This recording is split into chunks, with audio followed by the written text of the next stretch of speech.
Good morning all. So ഇന്ന് നമ്മൾ പുതിയൊരു ചാപ്റ്റർ ആണ് നോക്കുന്നത്. അതായത് നമ്മുടെ ഇന്ത്യൻ എക്കണോമിക് ഡെവലപ്മെന്റിലെ 7th ചാപ്റ്റർ ആയിട്ടുള്ള അല്ലെങ്കിൽ ഈ ഒരു ടേമിൽ നിങ്ങൾക്ക് വേണ്ട ലാസ്റ്റത്തെ ചാപ്റ്റർ ആണ് employment growth, informalisation and other issues എന്ന് പറയുന്നത്. സിമ്പിൾ ഒരു ചാപ്റ്റർ ആണ്. കുറെ ബേസിക് കോൺസെപ്റ്റ്സ് മാത്രമേ നമുക്ക് ഇവിടെ പഠിക്കാനായിട്ട് ഉള്ളൂ. സോ ഈ ഒരു ചാപ്റ്റർ സ്റ്റാർട്ട് ചെയ്യുന്നതിന് മുമ്പ് നമ്മൾ കുറച്ച് ബേസിക് കോൺസെപ്റ്റുകൾ പഠിക്കണം. അതായത് ആരാണ് വർക്കേഴ്സ്, അതുപോലെ എന്താണ് employment, different kind of unemployment എന്തൊക്കെയാണ്, അങ്ങനത്തെ ഉള്ള കുറച്ച് കാര്യങ്ങളൊക്കെ ആയിരിക്കും നമ്മൾ ഈ ഒരു ക്ലാസ്സിൽ ഡിസ്കസ് ചെയ്യുന്നത്. So first of all workers എന്താണെന്ന് നമുക്ക് നോക്കാം. ഓക്കെ, അതായത് ഇപ്പോ എക്കണോമിക് ആക്ടിവിറ്റീസ് എന്താണെന്നുള്ളൊരു ബേസിക് ഐഡിയ നമുക്ക് ഈ ഒരു ചാപ്റ്റർ പഠിക്കുമ്പോൾ ഉണ്ടായിരിക്കണം. എക്കണോമിക് ആക്ടിവിറ്റീസ് അതായത് നമ്മുടെ ഗ്രോസ് നാഷണൽ പ്രോഡക്റ്റ് അല്ലെ, നമ്മുടെ നാഷണൽ ഇൻകത്തിലേക്ക് അതായത് GNP-യിലേക്ക് കോൺട്രിബ്യൂട്ട് ചെയ്യുന്ന എല്ലാ ആക്ടിവിറ്റീസിനെയും നമ്മൾ വിളിക്കുന്ന പേരാണ് എക്കണോമിക് ആക്ടിവിറ്റീസ് എന്ന് പറയുന്നത്. അതായത് നമുക്ക് നാഷണൽ ഇൻകത്തിലേക്ക് കോൺട്രിബ്യൂട്ട് ചെയ്യുന്ന എന്ത് കാര്യത്തെ നമുക്ക് എന്തെന്ന് പറയാം, എക്കണോമിക് ആക്ടിവിറ്റീസ് അല്ലെങ്കിൽ സാമ്പത്തിക പ്രവർത്തനങ്ങൾ എന്ന് പറയാം അല്ലെ.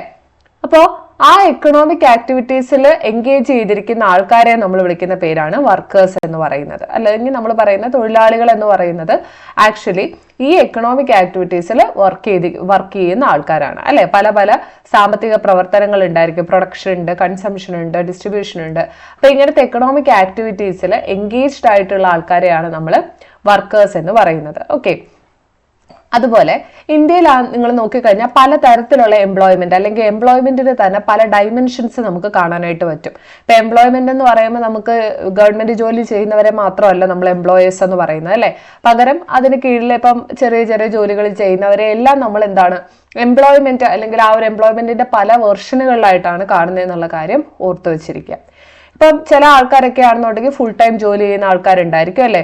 ഇപ്പോൾ നിങ്ങളൊരു ഗവൺമെന്റ് ഓഫീസിലൊക്കെ പോയി കഴിഞ്ഞാൽ 9 to 5 എന്ന് പറയുന്ന അല്ലെങ്കിൽ 10 to 5 എന്ന് പറയുന്ന ഒരു ജോബാണ് നിങ്ങൾക്ക് ചെയ്യേണ്ടി വരുന്നത്. ഇപ്പൊ ചില സ്ഥാപനങ്ങളിലാണെന്നുണ്ടെങ്കിൽ നിങ്ങൾക്ക് ഉച്ചവരെ ജോലി ചെയ്താൽ മതിയായിരിക്കും. അല്ലെ ചില ആൾക്കാരെന്നുണ്ടെങ്കിൽ വളരെ കുറച്ച് മാസങ്ങളായിരിക്കും കോൺട്രാക്റ്റിലൊക്കെ ജോലി ചെയ്യുന്നത് അല്ലെ. അപ്പൊ അങ്ങനെ പലതരത്തിലുള്ള എംപ്ലോയ്മെന്റ് എന്ന് പറയുമ്പോൾ തന്നെ ഫുൾ ടൈം ആവണമെന്ന് ഒരു നിർബന്ധവും ഇല്ല ഇന്ത്യയിൽ. അത് പാർട്ട് ടൈം ആകാം, അല്ല കോൺട്രാക്ച്വൽ ആവാം. പലതരത്തിലുള്ള എംപ്ലോയ്മെന്റ് അവൈലബിൾ ആണ്. ഓക്കെ, അപ്പോൾ ഈ പറയുന്ന എംപ്ലോയീസിനൊന്ന് ഇവിടെ ഞാനൊരു കാര്യം പറഞ്ഞുതരാം. നമ്മളിവിടെ 2 ടേമുകൾ കേൾക്കും. ഒന്ന് എംപ്ലോയറും രണ്ടാമത്തത് എംപ്ലോയിയും. എംപ്ലോയറും അതുപോലെ തന്നെ എംപ്ലോയിയും. ഇതിൽ ആരാണ് ഈ എംപ്ലോയി എന്ന് ചോദിച്ചു കഴിഞ്ഞാൽ ജോലി ചെയ്യുന്ന ആൾക്കാർ, നമ്മുടെ വർക്കേഴ്സിനെയാണ് നമ്മൾ എംപ്ലോയി എന്ന് പറയുന്നത്. എംപ്ലോയി. അതേസമയം ജോലി കൊടുക്കുന്ന ആൾക്കാരെ നമ്മൾ വിളിക്കുന്ന പേരാണ് എംപ്ലോയർ കേട്ടോ. അപ്പൊ എംപ്ലോയർ എന്ന് പറഞ്ഞാൽ ജോലി കൊടുക്കുന്ന ആൾക്കാരും എംപ്ലോയി എന്ന് പറയുന്നത് ജോലി ചെയ്യുന്ന ആൾക്കാരുമാണ്. അപ്പം പല സമയങ്ങളിലും ഈ എംപ്ലോയീസിന് അവരുടെ ജോലിക്ക് അനുസരിച്ചിട്ടുള്ള വേതനം കിട്ടണം, കോമ്പൻസേഷൻ കിട്ടണം എന്ന് യാതൊരു നിർബന്ധവും ഇല്ല അല്ലെ. ഇപ്പൊ നിങ്ങൾക്കൊക്കെ അറിയാം, പ്രൈവറ്റ് സെക്ടറിലൊക്കെ ആണെന്നുണ്ടെങ്കിൽ പാർട്ട് ടൈം ജോലി ചെയ്താലും ആ ജോലി ഭയങ്കര കഠിനമായിരിക്കും, പക്ഷെ അതിനുള്ള ശമ്പളം അവർക്ക് കിട്ടണമെന്ന് യാതൊരു നിർബന്ധവും ഇല്ല. ഓക്കെ, അപ്പം നമ്മൾ ആരൊക്കെയാണോ ഈ എക്കണോമിക് ആക്ടിവിറ്റീസിൽ എൻഗേജ് ചെയ്തിരിക്കുന്നത് അവരെ നമ്മൾ വർക്കേഴ്സ് എന്ന് പറയുന്നു. അപ്പൊ വർക്കേഴ്സിനെ നമ്മൾ ജനറലി കൺസിഡർ ചെയ്യുന്നത് എംപ്ലോയീസ് ആയിട്ടാണ്. ഓക്കെ, അപ്പൊ അവർക്ക് എന്ത് ശമ്പളം കിട്ടുന്നു അല്ലെങ്കിൽ അവർക്ക് എത്രമാത്രം അവർ സേവ് ചെയ്യുന്നു അതൊന്നും നമ്മൾ നോക്കുന്നില്ല.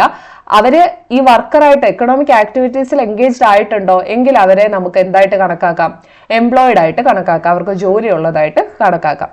അപ്പൊ സാമ്പത്തിക പ്രവർത്തനങ്ങൾ എന്താണെന്നും ആ സാമ്പത്തിക പ്രവർത്തനങ്ങളിൽ ഇടപെടുന്ന ആൾക്കാരെ നമുക്ക് വർക്കേഴ്സ് എന്നും വിളിക്കാം. അപ്പൊ അതിന് പല ആസ്പെക്റ്റുകൾ ഉണ്ടെന്നുള്ള കാര്യമാണ് പറഞ്ഞത്. അപ്പൊ വർക്കർ ആരാണെന്ന് കറക്റ്റായിട്ട് ചോദിച്ചു കഴിഞ്ഞാൽ നമുക്ക് ഇങ്ങനെ പറയാം, ഒരു ജീവിക്കാൻ വേണ്ടിയിട്ട് എന്ത് തരത്തിലുള്ള എക്കണോമിക് ആക്ടിവിറ്റീസിൽ ഇടപെടുന്ന ആൾക്കാരെ നമുക്ക് എന്തെന്ന് പറയാം, വർക്കർ അല്ലെ, തൊഴിലാളികൾ എന്ന് പറയാം. അപ്പൊ അവർ ഒന്നെങ്കിൽ ജോലി ചെയ്യുന്നത് അവർക്ക് വേണ്ടിയിട്ട് തന്നെ ആയിരിക്കും, അല്ലെങ്കിൽ അവരുടെ കുടുംബത്തിന് വേണ്ടിയിട്ടായിരിക്കും അല്ലെ. അപ്പൊ അവർ ഒന്നെങ്കിൽ നമുക്ക് തന്നെ ഇപ്പം ഫാമിലി അത്യാവശ്യം സസ്റ്റൈനബിൾ ആണെന്നുണ്ടെങ്കിൽ അല്ലെങ്കിൽ സ്റ്റേബിൾ ആണെന്നുണ്ടെങ്കിൽ അവിടെ ജോലി ചെയ്യുന്നത് നമുക്ക് വേണ്ടിയിട്ട് തന്നെ ആയിരിക്കും അല്ലെ, നമുക്കൊരു ഗ്രോത്ത് ഉണ്ടാവാൻ വേണ്ടിയിട്ടായിരിക്കും. ഇനി ഫാമിലിയും നമ്മുടെ ഒരു ജോലി പ്രതീക്ഷിച്ചാണ് ഇരിക്കുന്നതെങ്കിൽ അവിടെ നമ്മുടെ ഫാമിലിക്ക് കൂടെ വേണ്ടിയിട്ടായിരിക്കും നമ്മൾ ജോലി ചെയ്യുന്നത്. അപ്പോൾ എക്കണോമിക് ആക്ടിവിറ്റീസിൽ അല്ലെങ്കിൽ എന്തെങ്കിലും പ്രൊഡക്റ്റീവ് ആക്ടിവിറ്റീസിൽ വർക്ക് ചെയ്യുന്നുണ്ട് അല്ലെങ്കിൽ എൻഗേജ് ചെയ്യുന്നുണ്ടെന്നുണ്ടെങ്കിൽ അവരെ നമുക്ക് തൊഴിലാളി അഥവാ വർക്കർ എന്ന് വിളിക്കാം. അപ്പൊ ഈ വർക്കറിലെ തന്നെ നമുക്ക് 2-3 പേര് പഠിക്കാനുണ്ട്. ഫസ്റ്റ് കാഷ്വൽ വേജ് വർക്കേഴ്സ് അല്ലെങ്കിൽ ലേബറേഴ്സ്, റെഗുലർ വർക്കേഴ്സ് എന്നൊക്കെ പറഞ്ഞിട്ട് നമുക്ക് പഠിക്കാനുണ്ട് കേട്ടോ. അപ്പോൾ കാഷ്വൽ വേജ് ലേബറേഴ്സും അതുപോലെ തന്നെ നമുക്ക് റെഗുലർ വർക്കേഴ്സും ഉണ്ട്. അപ്പോൾ ഫസ്റ്റ് നമുക്ക് റെഗുലർ വർക്കേഴ്സ് പറയാം. ഇപ്പൊ നല്ലൊരു എക്സാമ്പിൾ പറയുകയാണെന്നുണ്ടെങ്കിൽ നമ്മുടെ ഗവൺമെന്റ് ജോലിക്കാർ, ഇവര് റെഗുലർ വർക്കേഴ്സ് ആണ്. ഇപ്പൊ നിങ്ങൾ നോക്കിക്കഴിഞ്ഞാൽ അവർക്ക് എന്താണ്, ഒരു പെർമനന്റ് ജോലി ഉണ്ട് അല്ലെ, പെർമനന്റ് ജോലി ഉണ്ട്. അത് മാത്രമല്ല അവർക്ക് പെൻഷൻ, പ്രൊവിഡന്റ് ഫണ്ട്, അതായത് PF പോലത്തുള്ള ആനുകൂല്യങ്ങളും കിട്ടുന്നുണ്ട്, PF പോലത്തുള്ള ആനുകൂല്യങ്ങളും കിട്ടുന്നുണ്ട്. അവരെ അത്ര പെട്ടെന്ന് ആർക്കും എന്ത് ചെയ്യാൻ പറ്റത്തില്ല, പിരിച്ചുവിടാനൊന്നും പറ്റത്തില്ല അല്ലെ, അതിൻ്റെതായിട്ടുള്ള നടപടികളുണ്ട്. അപ്പൊ ഇവരെ നമ്മൾ വിളിക്കുന്ന പേരാണ് റെഗുലർ വർക്കേഴ്സ് എന്ന് പറയുന്നത്. ഇവര് റെഗുലർ വർക്കേഴ്സ് ആണ്, അല്ലെങ്കിൽ റെഗുലർ ആയിട്ട് ഒരു ഇൻകം അവർക്ക് കിട്ടുന്നുണ്ടെന്നുള്ളത് ഓർത്ത് വെച്ചിരിക്കുക. ഓക്കെ, അപ്പൊ റെഗുലർ ഇൻകം കിട്ടുന്ന, റെഗുലർ ആയിട്ട് ജോലി ചെയ്യുന്ന, പെർമനന്റ് ജോലിയുള്ള ആൾക്കാരെയാണ് നമ്മൾ റെഗുലർ വർക്കേഴ്സ് എന്ന് പറയുന്നത്. അങ്ങനെയാണെങ്കിൽ കാഷ്വൽ വേജ് ലേബറേഴ്സ് ആരായിരിക്കും? ഉറപ്പായിട്ടും റെഗുലർ അല്ലെങ്കിൽ ഒരു ലോങ് ടേം ബേസിസിൽ ജോലി ചെയ്യാത്ത ആൾക്കാരെയാണ് അല്ലെ, അങ്ങനെ ചെയ്യാത്ത ആൾക്കാരെയാണ് നമ്മൾ കാഷ്വൽ വേജ് ലേബറേഴ്സ് എന്ന് പറയുന്നത്.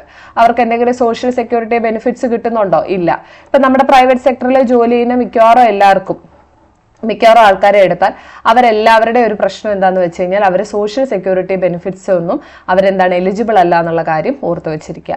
അവർക്ക് ഈ പറയുന്നത് പോലെ പെൻഷനോ PF അങ്ങനത്തെ സംഭവങ്ങളൊന്നും തന്നെ കിട്ടുന്നില്ല. അപ്പൊ ഇതിനെയാണ് നമ്മൾ കാഷ്വൽ വേജ് ലേബറേഴ്സ് എന്നുകൊണ്ട് ഉദ്ദേശിക്കുന്നത്, ഓർത്ത് വെച്ചിരിക്കുക. ഓക്കെ, അപ്പൊ കാഷ്വൽ വേജ് ലേബർ എന്ന് പറയുമ്പോൾ അതാണ്. അപ്പൊ കാഷ്വൽ വേജ് ലേബറും റെഗുലർ വർക്കേഴ്സും തമ്മിലുള്ള ഒരു ഡിഫറൻസ് വേണമെങ്കിൽ നമുക്ക് ക്വസ്റ്റ്യൻ ആയിട്ടൊക്കെ ചോദിക്കാം. ഇനി അടുത്തതാണ് കാഷ്വലൈസേഷൻ ഓഫ് വർക്ക് ഫോഴ്സ്. എന്താണ് കാഷ്വലൈസേഷൻ ഓഫ് വർക്ക് ഫോഴ്സ് എന്ന് പറഞ്ഞു കഴിഞ്ഞാൽ, ഇപ്പം നമ്മൾ സ്വന്തമായിട്ടൊരു ബിസിനസ് തുടങ്ങി അത് ചെയ്തുകൊണ്ടിരിക്കുകയാണ്. അതായത് ഞാൻ സെൽഫ് എംപ്ലോയിഡ് ആണെന്നിരിക്കട്ടെ. ഇപ്പം ഞാൻ സെൽഫ് എംപ്ലോയിഡ് ആണ്, എനിക്ക് സ്വന്തമായിട്ടൊരു എന്തെങ്കിലും ഒരു സ്ഥാപനം ഉണ്ടെന്നിരിക്കട്ടെ, അല്ലെങ്കിൽ ഞാനൊരു ഗവൺമെന്റ് ജോലിക്കാരിയാണെന്നിരിക്കട്ടെ, അല്ലെങ്കിൽ ഒരു റെഗുലർ വർക്കർ ആണെന്നിരിക്കട്ടെ. അപ്പൊ ഞാൻ അതിൽ നിന്ന് മാറി എനിക്ക് ഏതെങ്കിലും കാരണവശാൽ ജോലി നഷ്ടപ്പെട്ടു, അല്ലെങ്കിൽ എൻ്റെ ബിസിനസ് താറുമാറായി. അപ്പൊ അത് കഴിയുമ്പോഴത്തേക്കും ഞാനൊരു കാഷ്വൽ വേജ് വർക്കറായിട്ട് മാറുകയാണെന്ന് വിചാരിച്ചു, ഒരു കാഷ്വൽ വേജ് ലേബറായിട്ട് ഞാൻ മാറുകയാണ്. അതായത് അവിടെയൊക്കെ പൊട്ടിപ്പൊടിഞ്ഞിട്ട് ഞാൻ എന്ത് ചെയ്തു, ഈ പറഞ്ഞ പോലെ സാധാരണ ഒരു ജോലി, കൂലിപ്പണിയോ അങ്ങനെ എന്തെങ്കിലും ചെയ്യാൻ പോയി. അപ്പോ ഞാൻ ഇവിടുന്നാണ് ഇങ്ങ് താഴെ വന്നത് അല്ലെ, ഇവിടുന്നാണ് ഞാൻ ഇങ്ങ് ഈ കാഷ്വൽ വേജ് ലേബർ എന്നുള്ള ഒരു ലേബലിലേക്ക് വരുന്നത്. അപ്പൊ അതുകൊണ്ട് തന്നെ നമ്മൾ അതിനെ കാഷ്വലൈസേഷൻ ഓഫ് വർക്ക് ഫോഴ്സ് എന്നാണ് പറയുന്നത്. അതായത് ചില സമയങ്ങളിൽ ആൾക്കാർക്ക് അവരുടെ സെൽഫ് എംപ്ലോയ്മെന്റോ അല്ലെങ്കിൽ റെഗുലർ സാലറിഡ് എംപ്ലോയ്മെന്റോ പോയിട്ട് അവർ കാഷ്വൽ വേജ് വർക്കിലേക്ക് വരുന്നതിനെയാണ് നമ്മൾ കാഷ്വലൈസേഷൻ. അതിപ്പം അവരുടെ താല്പര്യത്തോട് വരണം എന്ന് യാതൊരു നിർബന്ധവും ഇല്ല, മേ ബി എന്തെങ്കിലും പ്രഷർ കാരണം ഉണ്ടാവുന്നതായിരിക്കാം അല്ലെ. അപ്പൊ അതിനെയാണ് നമ്മൾ കാഷ്വലൈസേഷൻ ഓഫ് വർക്ക് ഫോഴ്സ് എന്ന് പറയുന്നത്. പരീക്ഷയ്ക്ക് ചോദിച്ചതാണ്, വളരെ ഇമ്പോർട്ടന്റ് ആണ്, PYQ ആണെന്നുള്ള കാര്യം ഓർത്തു വെച്ചിരിക്കുക കേട്ടോ, വളരെ ഇമ്പോർട്ടന്റ് ആണ്. അടുത്ത നമുക്ക് കുറച്ച് അൺഎംപ്ലോയ്മെന്റ് ആയിട്ടുള്ള സംഭവങ്ങളെ കുറിച്ച് നോക്കാനുണ്ട്. അപ്പൊ നമുക്ക് ഓരോന്നോരോന്നായിട്ട് നോക്കാം. അപ്പൊ ഫസ്റ്റ് നമുക്ക് അൺഎംപ്ലോയ്മെന്റ് എന്ന് പറയുമ്പോൾ എന്താണെന്നുള്ളത് ഒരു ഐഡിയ വേണം അല്ലെ. എന്താണ് ഈ തൊഴിലില്ലായ്മ എന്നുകൊണ്ട് ഉദ്ദേശിക്കുന്നത്? ആൾക്കാർക്ക് തൊഴിലില്ല എന്ന് പറഞ്ഞു കഴിഞ്ഞാൽ അതുകൊണ്ട് നമ്മൾ എന്താ അർത്ഥമാക്കുന്നത്? അൺഎംപ്ലോയ്മെന്റ് എന്ന് പറഞ്ഞാൽ വേറൊന്നുമില്ല, ആൾക്കാർക്ക് കഴിവുണ്ടായിരിക്കും, പക്ഷെ അതിനനുസരിച്ചുള്ള ഒരു തൊഴിൽ കണ്ടെത്താൻ അവർക്ക് സാധിക്കുന്നില്ല അല്ലെ. അതായത് ഇപ്പം എഡ്യൂക്കേറ്റഡ് ആയിട്ടുള്ള ആൾക്കാർക്ക് എന്ത് ചെയ്യാൻ പറ്റുന്നില്ല, ചില സമയങ്ങളിൽ അവർക്ക് വേണ്ട ജോലി അവർക്ക് കണ്ടെത്താൻ സാധിക്കുന്നില്ല. അപ്പൊ ഇവരെന്ന് പറഞ്ഞു കഴിഞ്ഞാൽ ജോലി ചെയ്യാൻ ഇവർക്ക് താല്പര്യമുണ്ട്, അല്ലെങ്കിൽ അതിനുള്ള കഴിവുണ്ട്, പക്ഷെ ഒരു ജോലി കണ്ടെത്താനായിട്ട് സാധിക്കാത്തൊരവസ്ഥയാണ് നമ്മൾ അൺഎംപ്ലോയ്മെന്റ് എന്ന് പറയുന്നത്. സിംപ്ലി പറഞ്ഞു കഴിഞ്ഞാൽ അൺഎംപ്ലോയ്മെന്റ് അതാണ്. അപ്പൊ ഇവിടെ നമുക്ക് പലതരത്തിലുള്ള അൺഎംപ്ലോയ്മെന്റ് ഉണ്ട്. അതിൽ ഫസ്റ്റ് വൺ ആണ് ഇൻഡസ്ട്രിയൽ അൺഎംപ്ലോയ്മെന്റ്. അപ്പം ഇൻഡസ്ട്രികളിൽ മാത്രം ജോലി തപ്പി നടക്കുന്ന ആൾക്കാർക്ക് ജോലി കിട്ടാത്ത അവസ്ഥയാണ് നമ്മൾ ഇൻഡസ്ട്രിയൽ അൺഎംപ്ലോയ്മെന്റ് എന്ന് പറയുന്നത്. ഓക്കെ, ഇപ്പൊ ചില ആൾക്കാർക്കുണ്ട് ഫാക്ടറികളിൽ ജോലി ചെയ്യാൻ അവർക്ക് നല്ല എന്ന് പറഞ്ഞാൽ അവർക്ക് എക്സ്പീരിയൻസ് ഉണ്ടായിരിക്കും, അവർ നേരത്തെ ജോലി ചെയ്തിട്ടുണ്ടായിരിക്കും, അല്ലെങ്കിൽ എന്താണ് ഇൻഡസ്ട്രികളിൽ അല്ലെ, പലതരത്തിലുള്ള ഇൻഡസ്ട്രികളിൽ ടെക്നിക്കൽ സൈഡൊക്കെ നോക്കാൻ കഴിവുള്ള ആൾക്കാരുണ്ടായിരിക്കും. പക്ഷെ ഇവർക്കൊന്നും എന്ത് സാധിക്കുന്നില്ല, ഒരു ജോലി കണ്ടെത്താനായിട്ട് സാധിക്കുന്നില്ല. ഇൻഡസ്ട്രിയൽ സെറ്റിംഗ്സിൽ ഒരു ജോലി കണ്ടെത്താൻ സാധിക്കുന്നില്ല. അതിനെ നമ്മൾ വിളിക്കുന്ന പേരാണ് ഇൻഡസ്ട്രിയൽ അൺഎംപ്ലോയ്മെന്റ് എന്ന് പറയുന്നത്. വ്യാവസായിക തൊഴിലില്ലായ്മ എന്നാണ് അതിന് പറയുന്നത്. ഓക്കെ, അടുത്തതാണ് എഡ്യൂക്കേറ്റഡ് അൺഎംപ്ലോയ്മെന്റ്. ഞാൻ നേരത്തെ പറഞ്ഞ കേസാണ്. ഇപ്പൊ നമ്മുടെ നാട്ടിൽ എടുത്തു നോക്കിക്കഴിഞ്ഞാൽ നിങ്ങൾക്ക് മിക്കവാറും എല്ലാവർക്കും ഒരു ഡിഗ്രി എങ്കിലും ഉണ്ടായിരിക്കും, അല്ലെങ്കിൽ PG ഉള്ള ആൾക്കാരുടെ എണ്ണം ഇപ്പൊ ഇങ്ങനെ കൂടിക്കൂടി വരികയാണ്. ഈവൻ PhD ചെയ്യുന്ന ആൾക്കാർ വരെ ഉണ്ട്. പക്ഷെ ഇവർക്കൊന്നും ഒരു കൺസിസ്റ്റന്റ് ആയിട്ടുള്ള റെഗുലർ ഒരു ജോലി കിട്ടുന്നില്ല എന്നുള്ളത് ഭയങ്കര ഒരു പ്രശ്നമാണ്. ഇനി അവരൊക്കെ ജോലി ചെയ്യുന്നുണ്ടെങ്കിൽ തന്നെ ഇപ്പൊ BA കാരൊക്കെ ചെയ്യുന്ന ജോലി ചിലപ്പോൾ 10th ലെവലായിരിക്കും, 7th ലെവലായിരിക്കും. അതായത് അവരെക്കാട്ടിനും താഴെ എഡ്യൂക്കേഷൻ ഉള്ള ആൾക്കാർ ചെയ്യേണ്ട ജോലിയായിരിക്കും ഇവർ ചെയ്യുന്നത്. അപ്പൊ എഡ്യൂക്കേറ്റഡ് അൺഎംപ്ലോയ്മെന്റ് എന്ന് പറഞ്ഞാൽ എഡ്യൂക്കേറ്റഡ് ആണ്, പക്ഷെ പറഞ്ഞിട്ട് കാര്യമില്ല, ജോലി കണ്ടെത്താനായിട്ട് സാധിക്കുന്നില്ല. ഇനി പ്രൈവറ്റ് സെക്ടറിൽ പോകാനാണെങ്കിൽ ഇവർക്ക് എന്താണ് അത്രയും ടൈറ്റ് ആയിട്ടുള്ള കോമ്പറ്റീഷൻ ആണ് അല്ലെ. ഇനി ഗവൺമെന്റ് ജോലി നോക്കാനാണെങ്കിൽ അവിടെയും കോമ്പറ്റീഷൻ തീരെ കുറവല്ല. അപ്പൊ അതിനെയാണ് നമ്മൾ എഡ്യൂക്കേറ്റഡ് അൺഎംപ്ലോയ്മെന്റ് എന്ന് പറയുന്നത്. അപ്പോൾ ആൾക്കാർക്ക് എന്തില്ല, ജോലി ഓപ്പർച്യൂണിറ്റീസ് ഇല്ല എന്നുള്ള കാര്യം ഓർത്തു വെച്ചിരിക്കുക. നമ്മുടെ ഇന്ത്യയിൽ ഇപ്പോൾ ഏറ്റവും കൂടുതൽ ആൾക്കാരെല്ലാം അനുഭവിക്കുന്ന ഒരു പ്രോബ്ലം എന്താണെന്ന് വെച്ചാൽ അത് അൺഎംപ്ലോയ്മെന്റ്. അപ്പോൾ അതുകൊണ്ട് തന്നെ എംപ്ലോയ്മെന്റ് ഓപ്പർച്യൂണിറ്റീസ് ഇല്ലാതെ വരുന്നതാണ് എഡ്യൂക്കേറ്റഡ് അൺഎംപ്ലോയ്മെന്റിന്റെ one of the strong reason ആയിട്ട് നമ്മൾ പറയുന്നത്. ഓക്കെ, അപ്പോൾ അത് രണ്ടും ഓർത്ത് വെച്ചിരിക്കുക. അപ്പോൾ ഇൻഡസ്ട്രിയൽ അൺഎംപ്ലോയ്മെന്റ് എന്ന് പറയുമ്പോൾ ഇൻഡസ്ട്രിയൽ സെക്ടറിൽ ഉണ്ടാവുന്ന അൺഎംപ്ലോയ്മെന്റ് ആണ്. എഡ്യൂക്കേറ്റഡ് എന്ന് പറഞ്ഞാൽ even though you are educated, നിങ്ങൾക്ക് എന്ത് കിട്ടുന്നില്ല, കറക്റ്റായിട്ട് ഒരു സ്യൂട്ടബിൾ ഒരു ജോലി കിട്ടുന്നില്ല എന്നുള്ള പ്രശ്നമാണ് എഡ്യൂക്കേറ്റഡ് അൺഎംപ്ലോയ്മെന്റ്. ഓക്കെ, ഇനി നമുക്ക് ഇത് പ്രധാനമായിട്ട് നമ്മൾ അർബൻ ഏരിയയിൽ കാണുന്ന എംപ്ലോയ്മെന്റുകളാണ് ഈ പറയുന്ന. നമുക്ക് ഈ അൺഎംപ്ലോയ്മെന്റ് എന്ന് പറയുന്ന സംഭവം തന്നെ അർബൻ ഏരിയയിലും ഡിഫറെന്റ് ആയിട്ടുള്ള, അർബൻ ഏരിയയിലും അതുപോലെ തന്നെ റൂറൽ ഏരിയയിലും സംഭവിക്കാറുണ്ട് അല്ലേ. അപ്പൊ ഇതിനകത്ത് അർബൻ ഏരിയയിൽ സംഭവിക്കുന്നതാണ് നമ്മൾ ഈ പറഞ്ഞ ഇൻഡസ്ട്രിയൽ അല്ലെങ്കിൽ എഡ്യൂക്കേറ്റഡ് എന്നൊക്കെ പറയുന്നത്. പിന്നെ റൂറൽ ഏരിയയിൽ പ്രധാനമായിട്ട് സംഭവിക്കാൻ സാധ്യതയുള്ള ഏതൊക്കെയാണെന്ന് ചോദിച്ചാൽ, ഒന്ന് സീസണൽ അൺഎംപ്ലോയ്മെന്റ് ആണ്, രണ്ടാമത്തെ ഡിസ്ഗൈസ്ഡ് അൺഎംപ്ലോയ്മെന്റ്, ഇങ്ങനത്തെ ഉള്ള പ്രശ്നങ്ങളാണ്. അപ്പൊ എന്താണ് സീസണൽ അൺഎംപ്ലോയ്മെന്റ്? ഇത് കേൾക്കുമ്പോൾ തന്നെ നിങ്ങൾക്ക് എന്തെങ്കിലും ഒരു കണക്ഷൻ വരും, അഗ്രികൾച്ചർ റിലേറ്റഡ് ആണെന്നുള്ളൊരു നോർമൽ ഐഡിയ എങ്കിലും നിങ്ങൾക്ക് കിട്ടും. എന്താണ് സീസണൽ? അതായത് നമുക്കറിയാം കൃഷി അങ്ങനെ നമുക്ക് തോന്നുമ്പോൾ ചെയ്യുന്ന കാര്യമല്ല അല്ലെ, അതിന് കൃത്യമായിട്ടുള്ള ഒരു സീസൺ ഉണ്ട്, കാലവും സമയവും ഒക്കെ നോക്കിയിട്ടാണ് നമ്മൾ അഗ്രികൾച്ചർ ചെയ്യുന്നത്. അപ്പൊ അങ്ങനെ അഗ്രികൾച്ചർ ചെയ്യുന്ന സമയത്ത് നിങ്ങൾക്കറിയാം ഒരു വർഷം മുഴുവൻ എന്താണ് ഈ പറയുന്നത് പോലെ കൃഷി എന്ന് പറയുന്ന സാധനം ചെയ്തുകൊണ്ട് നടക്കാൻ പറ്റില്ല. അപ്പൊ അവിടെ എന്താ ചെയ്യേണ്ടതെന്ന് വെച്ച് കഴിഞ്ഞാൽ കറക്റ്റ് ആ സീസൺ വരുമ്പോഴായിരിക്കും അവർ കൃഷി ചെയ്യുന്നത്. അപ്പൊ ആ സീസൺ അല്ലാത്ത സമയങ്ങളിലോ അവർക്ക് അൺഎംപ്ലോയ്മെന്റ് ആയിരിക്കും. അപ്പൊ ആ ഒരു അവസ്ഥയാണ് നമ്മൾ സീസണൽ അൺഎംപ്ലോയ്മെന്റ് എന്ന് പറയുന്നത്. അപ്പൊ നിങ്ങൾ ഖാരിഫ്, സെയ്ദ്, അതുപോലെ തന്നെ റാബി എന്നൊക്കെ പറഞ്ഞിട്ട് സീസൺസ് കേട്ടിട്ടെങ്കിലും ഉണ്ടായിരിക്കും.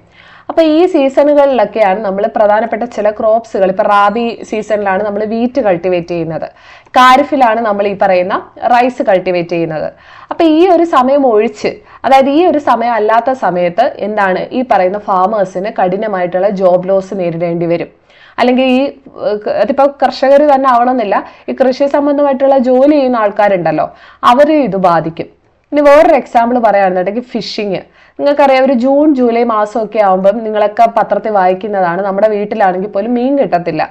അതെന്താന്ന് വെച്ചാൽ മത്തിയുടെയൊക്കെ പ്രജനന കാലമാണെന്ന് നിങ്ങൾ കേട്ടിട്ടുണ്ടായിരിക്കും അല്ലെ. അതായത് ജൂൺ ജൂലൈ മാസങ്ങളിലാണ് ഈ മത്തിയൊക്കെ റീപ്രൊഡക്ഷൻ നടത്തുന്നത്. അപ്പൊ ആ സമയത്ത് എന്താണ് നമ്മൾ ഈ ട്രോളിംഗ് എന്ന് പറയുന്ന ഒരു സംഭവം, അതായത് ട്രോളിംഗ് നിരോധനം അല്ലെ. നിങ്ങളപ്പോ കടലിൽ കപ്പൽ കൊണ്ടുപോകാനായിട്ട് അല്ലെങ്കിൽ ഈ പറയുന്ന ബോട്ട് കൊണ്ടുപോകാനായിട്ട് പറ്റത്തില്ല. അപ്പൊ ബോട്ട് കൊണ്ടുപോയി കഴിഞ്ഞാൽ അതെന്താണ്, ഇല്ലീഗലാണ്, നിയമവിരുദ്ധമാണ്. കാരണം ഈ മത്തി കുഞ്ഞുങ്ങളെ പിടിച്ചുകൊണ്ട് വന്നു കഴിഞ്ഞാൽ നമുക്ക് അടുത്ത ഒരു വർഷത്തേക്ക് മത്തി കിട്ടാത്ത ഒരവസ്ഥയിലേക്ക് അതിൻ്റെ ഒരു സ്കെയർസിറ്റി ഉണ്ടാവും. അപ്പൊ അത് ഒഴിവാക്കാൻ വേണ്ടിയിട്ട് എന്ത് ചെയ്യുന്നുണ്ട്, ഈ മത്തി ഇങ്ങനെ കുഞ്ഞുങ്ങളാവുന്ന ടൈമിൽ നമ്മൾ എന്ത് ചെയ്യും, ജൂൺ ജൂലൈ മാസങ്ങളിൽ ട്രോളിംഗ് നിരോധനം ഏർപ്പെടുത്തും. അപ്പൊ ഫിഷിങ് ആ ഒരു സമയം എന്താണ് ഈ പറയുന്ന പോലെ അവർക്കൊരു സീസണൽ അൺഎംപ്ലോയ്മെന്റ് ഫീൽ ചെയ്യും. അതായത് ആ സമയത്ത് ഇവർക്ക് കടലിൽ പോകാൻ പറ്റത്തില്ല. ഇനി കടലിൽ പോകുന്ന ആൾക്കാരുടെ പ്രധാനപ്പെട്ട വരുമാനം എന്ന് പറയുന്നത് തീർച്ചയായിട്ടും മീൻപിടുത്തം എന്നുള്ള ഇതായിരിക്കും അല്ലെ. അപ്പം സ്വാഭാവികമായിട്ടും അവർക്ക് എന്തുണ്ടാവും, ഒരു ഇടിവ് സംഭവിക്കും, അവർക്ക് ഇൻകം കുറയും. അടുത്തത് നമ്മൾ ഫാമിംഗ് പറഞ്ഞു, അല്ലെങ്കിൽ അഗ്രികൾച്ചർ റിലേറ്റഡ് ഇൻഡസ്ട്രികൾക്ക് അതുകൊണ്ട് തട്ടുകേടുണ്ടാവും. സോ അതിനെയാണ് നമ്മൾ സീസണൽ അൺഎംപ്ലോയ്മെന്റ് എന്ന് സിംപ്ലി പറയുന്നത്. ഇനി അടുത്തതാണ് ഡിസ്ഗൈസ്ഡ് അൺഎംപ്ലോയ്മെന്റ്. ഇത് വളരെ ഇമ്പോർട്ടന്റ് ആണ്, പരീക്ഷയ്ക്ക് ചോദിക്കുന്നതാണ് കേട്ടോ. അപ്പൊ റൂറൽ അൺഎംപ്ലോയ്മെന്റിന്റെ രണ്ട് രീതികളാണ് നമ്മൾ പറയുന്നത്, സീസണലും ഡിസ്ഗൈസ്ഡും. ഡിസ്ഗൈസ്ഡ് അൺഎംപ്ലോയ്മെന്റ് എന്താണെന്ന് വളരെ സിമ്പിൾ ആയിട്ട് ഞാൻ പറഞ്ഞുതരാം. അതായത് ഇപ്പം നിങ്ങൾക്ക് നിങ്ങളുടെ ഒരു വീടുണ്ട്, ആ വീടിന്റെ തൊട്ടടുത്തായിട്ട് നിങ്ങൾക്ക് ഒരു ഏക്കർ ഫാം ഉണ്ട്.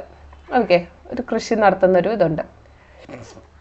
ആ കൃഷി സ്ഥലത്തിനകത്ത് നിങ്ങളുടെ വീട്ടിൽ 5 പേരുണ്ട്. 2 പേര് അപ്പൂപ്പനും അമ്മൂമ്മയാണ്, ബാക്കി 3 പേര് അച്ഛൻ, അമ്മ, പിന്നെ കുട്ടി. അപ്പം ആക്ച്വലി ഇവിടെ ഒരാൾ ചെയ്യേണ്ട ജോലിയേ ഉള്ളൂ, പ്രത്യേകിച്ച് കാരണം പുറത്തുനിന്ന് ഇവിടെ ഇഷ്ടംപോലെ ആൾക്കാർ വരുന്നുണ്ട്, ജോലി ചെയ്യാൻ വേണ്ടിയിട്ട് വരുന്നുണ്ട്. അപ്പൊ നിങ്ങൾ ഒരാൾ സത്യം പറഞ്ഞാൽ ഇവിടെ നിന്നൊന്ന് സൂപ്പർവൈസ് ചെയ്താൽ മതി.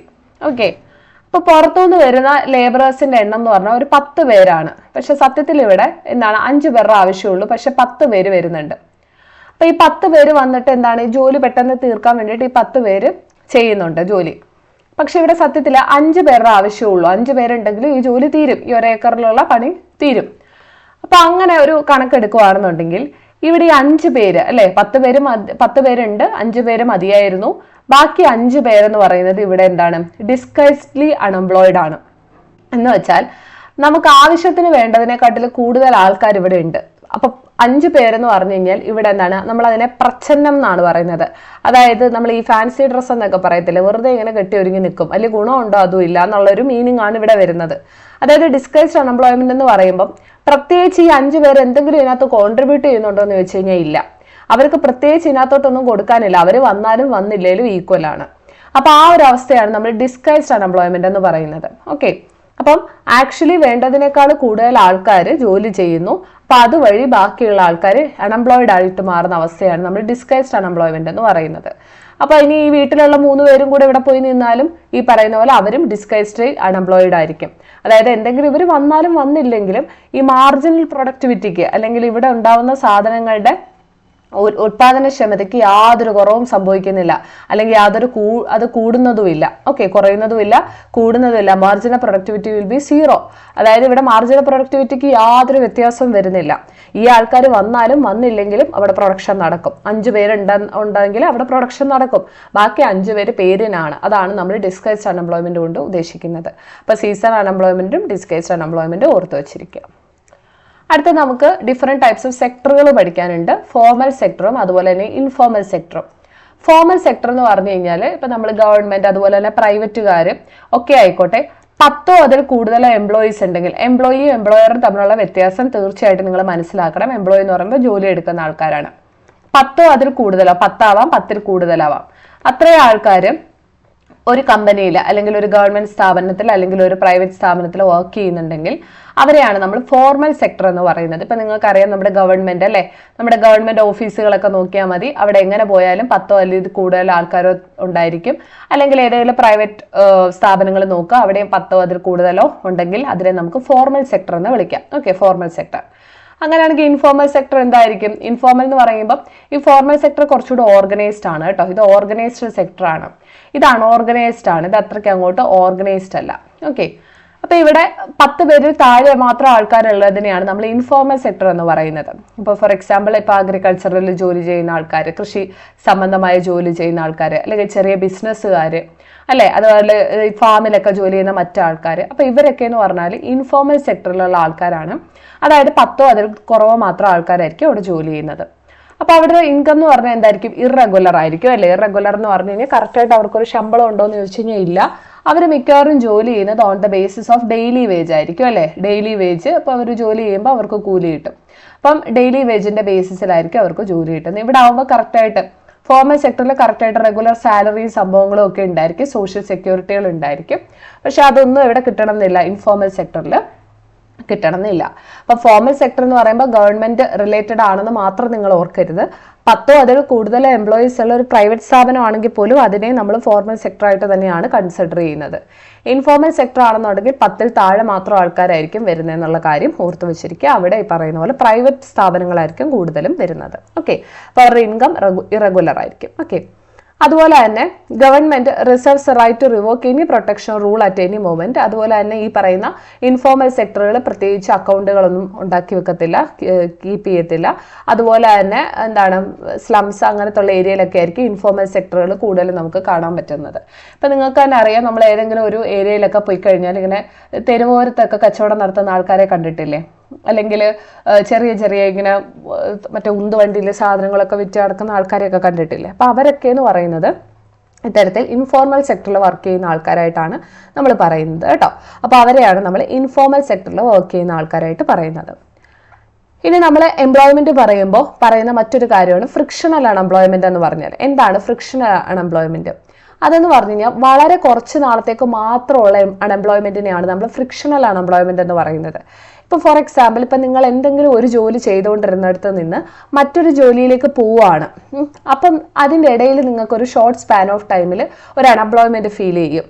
ആ അൺഎംപ്ലോയ്മെന്റിനെയാണ് നമ്മൾ ഫ്രിക്ഷണൽ അൺഎംപ്ലോയ്മെന്റ് എന്ന് പറയുന്നത്. ഇപ്പോൾ ഏതെങ്കിലും ഒരു ജോലിക്കാരൻ ഒരു പ്രത്യേക ഒരു പോസ്റ്റിൽ നിന്ന് മറ്റൊരു പോസ്റ്റിലേക്ക് പോകുമ്പോൾ അതിൻ്റെ ഇടയ്ക്ക് സംഭവിക്കുന്ന ഒരു അൺഎംപ്ലോയ്മെന്റ് പീരീഡ് ഉണ്ട്. അപ്പൊ അതിനെയാണ് നമ്മൾ ഫ്രിക്ഷണൽ അൺഎംപ്ലോയ്മെന്റ് എന്ന് പറയുന്നത്. ഇതുകൂടെ ഒന്ന് ഓർത്തിരിക്കുക കേട്ടോ. അപ്പൊ നമ്മൾ സീസണൽ അൺഎംപ്ലോയ്മെന്റും ഡിസ്കൈസ്ഡ് അൺഎംപ്ലോയ്മെന്റും ഒക്കെ റൂറൽ അൺഎംപ്ലോയ്മെന്റ് പറഞ്ഞതുപോലെ ഫ്രിക്ഷൻ അൺഎംപ്ലോയ്മെന്റ് എന്ന് പറയുന്ന ഒരു സംഭവമുണ്ട്. ഇപ്പം ഞാനൊരു എക്സാമ്പിൾ പറയാം. ഇപ്പം നിങ്ങളൊരു ഗവൺമെന്റ് ജോലിക്കാരനായിരുന്നു എന്ന് വിചാരിക്കുക. അപ്പം നിങ്ങൾ അവിടെ നിന്ന് ഒരു പ്രൈവറ്റ് ജോലിയിലേക്ക് പോകാനായിട്ട് തീരുമാനിച്ചു, കൂടുതൽ ശമ്പളം കിട്ടുന്നത്. അപ്പോൾ ആ ഒരു പ്രൈവറ്റ് ജോലി നോക്കുന്ന ആ ഒരു ടൈമിൽ തന്നെ നിങ്ങൾക്ക് എന്താണ്, ചിലപ്പം ഒരു അൺഎംപ്ലോയ്മെന്റ് ഫീൽ ചെയ്യും. ആ ഒരു ഇടയ്ക്ക് ഒരു ഗ്യാപ്പിൽ തന്നെ അൺഎംപ്ലോയ്മെന്റ് ഫീൽ ചെയ്യും. അപ്പോൾ അതിനെയാണ് നമ്മൾ ഫ്രിക്ഷണൽ അൺഎംപ്ലോയ്മെന്റ് എന്നുകൊണ്ട് ഉദ്ദേശിക്കുന്നത്. അപ്പോൾ worker switch from one role to another അല്ലേ. അപ്പം ഒരു റോളിൽ നിന്ന് മറ്റൊരു റോളിലേക്ക് പോകുമ്പോൾ ഉണ്ടാകുന്ന ആ ഒരു അൺഎംപ്ലോയ്മെന്റിനെയാണ് നമ്മൾ ഫ്രിക്ഷണൽ അൺഎംപ്ലോയ്മെന്റ് എന്ന് പറയുന്നത്. അടുത്ത നമുക്ക് ഇമ്പോർട്ടൻ്റ് ആയിട്ട് ഇവിടെ നോക്കിയിരിക്കേണ്ടത് ലേബർ ഫോഴ്സ് ആണ്. ലേബർ ഫോഴ്സും വർക്ക് ഫോഴ്സും ഇത് വളരെ ഇമ്പോർട്ടൻ്റ് ആണ്. PYQ ആണ്, നന്നായിട്ട് പഠിച്ചിരിക്കുക കേട്ടോ. PYQ ആണെന്നുള്ള കാര്യം ഓർത്തിരിക്കുക. അപ്പം ലേബർ ഫോഴ്സ് എന്ന് പറയുമ്പം നിങ്ങൾക്കൊരു ധാരണ വേണം. അതായത് ഒരു 15 തൊട്ട് ഒരു 66 വയസ്സ് വരെയുള്ള ആൾക്കാരെയാണ് നമ്മൾ ജനറലി, കറക്റ്റ് നമ്മൾ 64 പറയുന്നത്, അല്ലെങ്കിൽ ഒരു 66 വയസ്സ് വരെയുള്ള ആൾക്കാരെയാണ് നമ്മൾ ഈ ലേബർ ഫോഴ്സിനകത്ത് ഉൾപ്പെടുത്തുന്നത്. അതായത് നിങ്ങൾ ഈ ഒരു പ്രായം നോക്കുക, ഈ ഒരു സമയത്ത് നമ്മൾ വളരെ ഹെൽത്തി ആയിട്ട് നമ്മൾ വളരെ ഇൻഡിപെൻഡൻ്റ് ആയിട്ട് ജീവിക്കേണ്ട ഒരു കാലഘട്ടമാണ് അല്ലേ. അപ്പോൾ ഇത് കഴിയുമ്പോഴത്തേക്കും ഇപ്പോൾ ഒരു 15 വയസ്സിന് താഴെയാണെന്നുണ്ടെങ്കിൽ നിങ്ങൾ കുട്ടികളായിട്ടാണ് നമ്മൾ കൺസിഡർ ചെയ്യുന്നത്. ഇനി 64 അല്ലെ 66 വയസ്സിന് മുകളിലാണെന്നുണ്ടെങ്കിൽ നമ്മൾ പ്രായമായവരായിട്ടായിരിക്കും കണക്കാക്കുന്നത്. അപ്പോൾ അങ്ങനത്തെ ഒരു കണ്ടീഷനിൽ നമ്മൾ ഡിപ്പെൻഡൻ്റ് ആണ് അല്ലേ. ഇപ്പോൾ ഇവിടെ എല്ലാം നമ്മൾ ഡിപ്പെൻഡൻ്റ് ആണ്, നമ്മുടെ അച്ഛനെ അമ്മയെ ഡിപ്പെൻഡൻ്റ് ആണ്, അല്ലെ നമ്മുടെ പ്രായമാകുമ്പോൾ നമ്മുടെ മക്കളെ നമ്മൾ ഡിപ്പെൻഡൻ്റ് ആണെന്ന് വിചാരിക്കുക. അപ്പോൾ അതിനിടയിലുള്ള ഈ ഒരു കാലഘട്ടം ഉണ്ടല്ലോ, ഈ 15 തൊട്ട് 64 അല്ലെ 66 വയസ്സുള്ള ഈ ഒരു കാലഘട്ടം, ആ കാലഘട്ടത്തെ നമ്മൾ വിളിക്കുന്ന പേരാണ് ലേബർ ഫോഴ്സ്. ആ കാലഘട്ടത്തിൽ ജോലി ചെയ്യുന്ന ആൾക്കാർ, ആ കാലഘട്ടത്തിൽ ജോലി ചെയ്യുന്ന പേഴ്സൺസ് വർക്കിംഗ് പ്ലസ് അതുപോലെ തന്നെ പേഴ്സൺസ് ജോലി ചെയ്യുന്ന ആൾക്കാർ മാത്രമല്ല അവിടെ വരുന്നത്, ജോലി അന്വേഷിച്ച് നടക്കുന്ന ആൾക്കാരും ലേബർ ഫോഴ്സിൽ വരും കേട്ടോ. ജോലി ചെയ്യുന്ന ആൾക്കാർ മാത്രമല്ല, ജോലി അന്വേഷിച്ച് ഇപ്പോൾ എഡ്യൂക്കേഷൻ ഉണ്ട്, മതിയായിട്ടുള്ള ക്വാളിഫിക്കേഷൻ ഉണ്ട്, അപ്പം നമ്മൾ ജോലി തേടി നടക്കുമല്ലോ, അപ്പോൾ അവരും വരുന്നതാണ് ലേബർ ഫോഴ്സ് എന്ന് പറയുന്നത്. അപ്പോൾ ഇതിനകത്ത് ആരൊക്കെ വരുത്തില്ല എന്നുള്ള കാര്യമാണ് നിങ്ങൾ ഇവിടെ ഇമ്പോർട്ടൻ്റ് ആയിട്ട് പഠിക്കേണ്ടത്. അതായത് ഈ 64 66 വയസ്സിന് മുകളിലുള്ള ആൾക്കാരും 15 വയസ്സിന് താഴെയുള്ള ആൾക്കാരും ഡിപ്പെൻഡൻ്റ് ആണെന്ന് നമ്മൾ പറഞ്ഞു അല്ലേ. ഇപ്പോൾ 15 വയസ്സിന് താഴെയാണെന്നുണ്ടെങ്കിൽ മോസ്റ്റ്ലി നിങ്ങൾ നിങ്ങളുടെ അച്ഛനെയും അമ്മയൊക്കെ ബേസ് ചെയ്തിട്ടായിരിക്കും നിൽക്കുന്നത്. അപ്പോൾ അതുകൊണ്ട് തന്നെ നിങ്ങളെ കുട്ടികളായിട്ടായിരിക്കും കണക്കാക്കുന്നത്. നിങ്ങളെ ജോലിക്ക് വിടുന്നത് ശിക്ഷാർഹമാണ്, നമ്മുടെ കോൺസ്റ്റിറ്റ്യൂഷനിൽ തന്നെ പറഞ്ഞിട്ടുണ്ട്. എന്നാൽ ഒരു 66 വയസ്സിന് മുകളിലാകുമ്പോൾ നിങ്ങൾ സീനിയർ സിറ്റിസൺസ്, 60 വയസ്സിന് മുകളിലാകുമ്പോൾ തന്നെ സീനിയർ സിറ്റിസൺസ് ആണ്. പിന്നെ പല ജോലികൾക്കും ഇപ്പം 62 വയസ്സ് 66 വയസ്സൊക്കെയാണ് റിട്ടയർമെൻറ്റ് പീരീഡ്. അപ്പോൾ സീനിയർ സിറ്റിസൺസ് ആയിട്ട് മാറിക്കഴിഞ്ഞാൽ പിന്നെ നിങ്ങൾ അത്രയും ഹെൽത്തി ആവണമെന്ന് ഒരു നിർബന്ധവും ഇല്ല. അപ്പോൾ അവിടെ നിങ്ങളെ ജോലിക്ക് വിടുക എന്ന് പറഞ്ഞാൽ അത്ര പോസിബിൾ അല്ല. സോ ആ ഒരു കാറ്റഗറി രണ്ട് നമ്മൾ ഡിപ്പെൻഡൻറ്റ് കാറ്റഗറി ആയിട്ടാണ് പറയുന്നത്. ഇനി അതല്ലാതെ എന്തെങ്കിലും ഇപ്പോൾ ഹാൻഡിക്യാപ്ഡ് ആയിട്ടുള്ള ആൾക്കാർ അല്ലെങ്കിൽ ജോലി ചെയ്യാൻ താല്പര്യമില്ലാത്ത ആൾക്കാരുണ്ടായിരിക്കും അല്ലേ. അപ്പോൾ ഇവരൊക്കെ എന്ന് പറഞ്ഞാൽ ലേബർ ഫോഴ്സിന് പുറത്താണെന്നുള്ള കാര്യം നിങ്ങൾ ഓർത്തിരിക്കുക. 15 വയസ്സിന് താഴെയുള്ള ആൾക്കാർ, 66 വയസ്സിന് മുകളിലുള്ള ആൾക്കാർ, ഹാൻഡിക്യാപ്ഡ് ആയിട്ടുള്ള ആൾക്കാർ, വർക്ക് ചെയ്യാൻ ഇൻട്രസ്റ്റ് ഇല്ലാത്ത ആൾക്കാർ, ഇവരെല്ലാം നമ്മൾ ലേബർ ഫോഴ്സിന് പുറത്താണ് നിർത്തുന്നത്. ഇനി ആരാണ് അകത്ത് വരുന്നതെന്ന് ചോദിച്ചാൽ ജോലി ചെയ്യുന്ന അല്ലെങ്കിൽ ജോലി അന്വേഷിച്ച് നടക്കുന്ന ആൾക്കാരെ ആയിരിക്കും നമ്മൾ ലേബർ ഫോഴ്സിനകത്തേക്ക് കൊടുക്കുന്നത്. ഓക്കെ, അങ്ങനെയാണെങ്കിൽ എന്താണ് വർക്ക് ഫോഴ്സ് എന്ന് പറഞ്ഞു കഴിഞ്ഞാൽ ഒരു പെർട്ടിക്കുലർ ടൈമിൽ ജോലി ചെയ്യുന്ന, ആക്ച്വലി ജോലി ചെയ്തുകൊണ്ടിരിക്കുന്ന ആൾക്കാരെയാണ് നമ്മൾ number of people who are actually employed ആണ് അല്ലേ. അതായത് ഒരു പെർട്ടിക്കുലർ ഇപ്പം നമ്മൾ ഒരു ടൈം എടുക്കുകയാണ് 2025 26 ആ ഒരു ടൈമിൽ കറക്റ്റായിട്ട് ജോലിക്ക് പോകുന്ന ആൾക്കാരുടെ എണ്ണത്തെയാണ് വർക്ക് ഫോഴ്സ് എന്ന് പറയുന്നത്. അപ്പം ലേബർ ഫോഴ്സും വർക്ക് ഫോഴ്സും രണ്ടാണ്. ലേബർ ഫോഴ്സിൽ ജോലി ചെയ്യുന്നവരും വരും, ജോലി അന്വേഷിക്കുന്നവരും വരും. വർക്ക് ഫോഴ്സിൽ ജോലി ചെയ്യുന്നവരുടെ എണ്ണം മാത്രമേ വരുന്നുള്ളൂ. അപ്പോൾ അതാണ് ലേബർ ഫോഴ്സ് വർക്ക് ഫോഴ്സ് തമ്മിലുള്ള വ്യത്യാസം. ഇനി നമുക്ക് LFPR ഒക്കെ പഠിക്കണം, അത് അടുത്ത ക്ലാസ്സിൽ നോക്കാം. അപ്പോൾ ഇത്രയും കാര്യങ്ങൾ ഓക്കെ ആണെന്ന് വിചാരിക്കുന്നു. നന്നായിട്ട് പഠിക്കുക. Thank you.